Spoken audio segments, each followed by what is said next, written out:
جنات عدن التي وعد الرحمن عباده بالغيب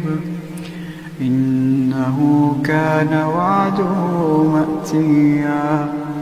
لا يسمعون فيها لغوا إلا سلاما ولهم رزقهم فيها بكرة وعشيا تلك الجنة التي نورث من عبادنا من كان تقيا وما نتنزل إلا بأمر ربك له ما بين أيدينا وما خلفنا وما بين